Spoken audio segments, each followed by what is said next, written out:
Have you ever wondered how far an attachment can go and what dangers lie within its extremes? This is the question we'll be exploring today as we dive into the fascinating yet perilous realm of extreme attachment. Imagine a spectrum of attachment. At one end you have healthy connections, those that foster growth, understanding and mutual respect. But as we slide towards the other end, we encounter a darker side.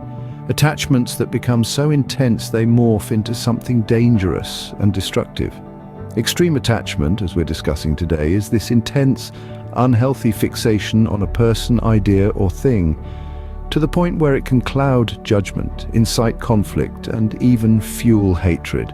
It's a phenomenon that permeates every facet of our lives, from politics and religion to even our favorite sports like soccer.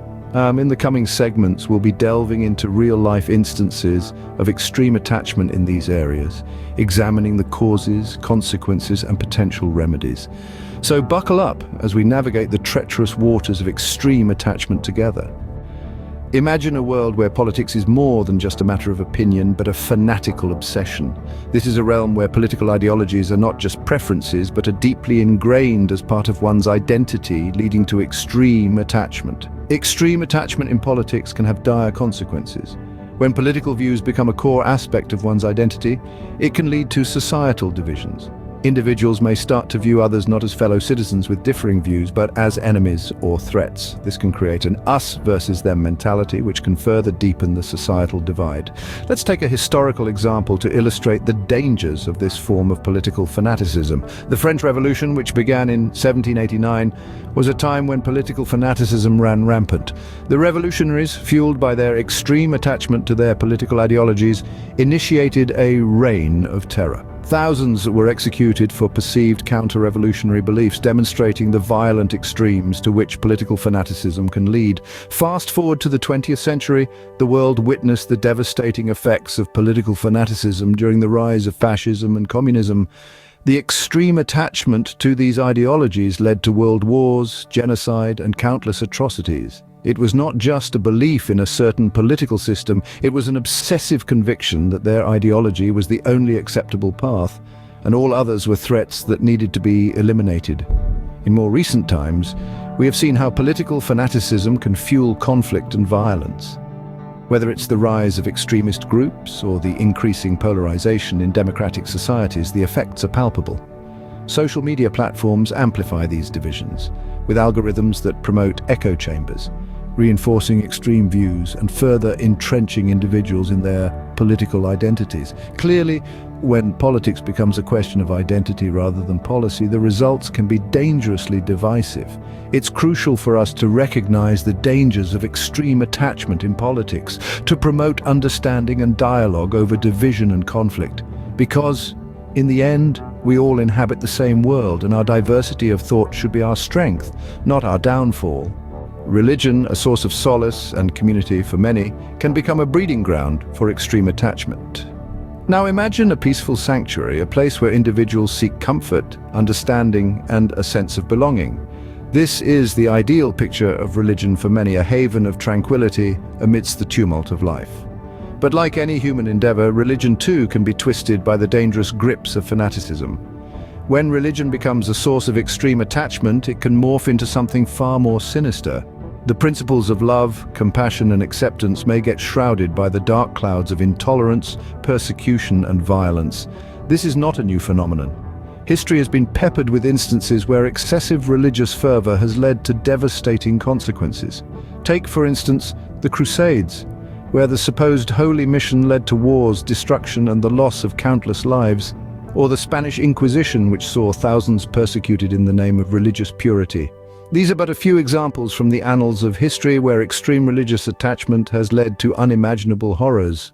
But it's not just a relic of the past. Today we see religious fanaticism manifest in the form of extremist groups who twist religious teachings to justify acts of terror and violence. This fanaticism isn't confined to any one faith either. It's a global phenomenon, spanning different religions and cultures. Let's not forget, religion at its core is about fostering a sense of community, promoting love and acceptance, and providing a moral compass. When it's used as a tool to incite hatred or violence, it strays from these foundational principles. In conclusion, it's crucial to remember that faith in itself isn't the problem. It's when that faith crosses the line into fanaticism, becoming an extreme attachment, that it becomes a cause for concern. For in the end, any form of extreme attachment can be dangerous, distorting our perception and leading us down a path of destruction. When faith crosses the line into fanaticism, it can lose its foundational principles of love, acceptance, and peace. The roar of the crowd, the thrill of the game, soccer can ignite passions like few other things, but can it go too far? There's no denying that soccer, or football as it's known in most parts of the world, holds a special place in many hearts. It's a sport that transcends boundaries, unites nations, and often becomes an integral part of people's identities.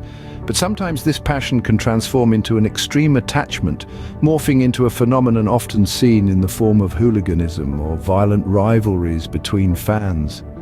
One classic example is the infamous football hooliganism that plagued England in the 70s and 80s. Fans, intoxicated by a fierce loyalty to their team, often indulged in violent acts both inside and outside the stadium. This extreme attachment led to numerous incidents of violence, destruction, and sadly, even death. Another illustration of extreme soccer attachment can be seen in the intense rivalry between fans of Argentina's two major football clubs, River Plate and Boca Juniors. Known as the Super Clasico, this rivalry often transcends the boundaries of the pitch, leading to violent clashes between fans and creating a hostile environment that can be dangerous for both players and spectators. In Brazil, the extreme attachment to soccer has even given rise to organized fan groups known as torcidas organizadas. These groups, while often contributing to the vibrant atmosphere in Brazilian stadiums, have been involved in numerous violent incidents over the years, including brawls, vandalism, and even murder. These examples highlight the dark side of extreme attachment in soccer. It's a love for the game that's gone awry, a passion that's transformed into obsession. It's important to remember that soccer is a sport, a form of entertainment, and not a battlefield. The beauty of the game lies in its ability to bring people together, not tear them apart. It's clear that when the love for a team crosses into obsession, it can lead to destructive behavior and even violence. So we've seen how extreme attachment can lead to trouble. But what happens when that attachment turns into internalization or fanaticism? Let's delve into the psychological undertow of these two states. Internalization is when we adopt the beliefs, values, and standards of a group or ideology to such an extent that they become our own. It's like a chameleon that changes its colors to match its surroundings. Except in this case, we're talking about our minds and identities. Take a moment to remember the political zealot we discussed in Scene 2 who adopted extreme political views as their own. They lost their individuality, their own voice in the cacophony of the group's rhetoric. They became a mouthpiece for the ideology rather than a unique person with their own thoughts and ideas. This loss of individuality is a dire consequence of internalization. Fanaticism, on the other hand, is an uncritical and obsessive enthusiasm or zeal for something, often leading to extreme and uncompromising positions. It breeds intolerance and a dangerous us versus them mentality. The fanatic dehumanizes those who don't share their fervor. The religious extremist from Scene 3, who justified harm against those of different faiths, is a prime example of this. In the throes of fanaticism, empathy and understanding take a back seat. The fanatic, like the soccer hooligan from Scene 4, becomes consumed by their passion, often resulting in violence and harm. The boundaries of right and wrong blur, and the justification of harm becomes worryingly easy. Both internalization and fanaticism are dangerous because they distort our perception of reality and can lead us down a path of intolerance, violence, and harm. They rob us of our individuality, breed hatred against those who differ from us, and justify harm in the name of our cause.